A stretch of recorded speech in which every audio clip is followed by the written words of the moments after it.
हाम्रो चाहिँ कान्छा भाइ रङ गर्ने भाइ हो। यहाँनिर हामीले जिरोमा चाहिँ ड्याम प्रुफ 3 कोट लगाएर भर्याङ यता ल्याएको छौँ।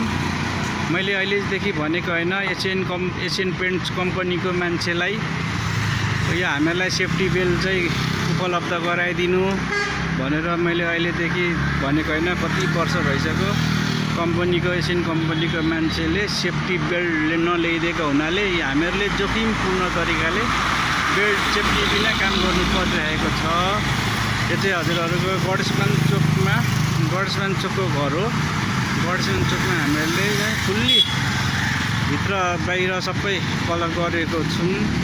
तपाईँहरूले पनि गर्नु चाहनुहुन्छ भने यहाँ म तपाईँहरूलाई सम्पर्क नम्बर छोडी आइदिन्छु, सम्पर्क नम्बर दिन्छु।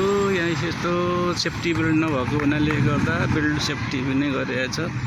त जिरोमा पनि तपाईँहरूको ड्याम प्रुफ लगाइदिरहेको छौँ, 3 कोट ड्याम प्रुफ लगाएर छोडिदिरहेको छौँ। भित्र जिरोमा पनि लाउनुपर्छ, लगाएन भने भित्र रङहरू सबै सिकेस भएर रङहरू फ्यालिदिन्छ। हजुरहरूलाई सम्पर्क नम्बर यहाँ म छोडिदिन्छु हजुर।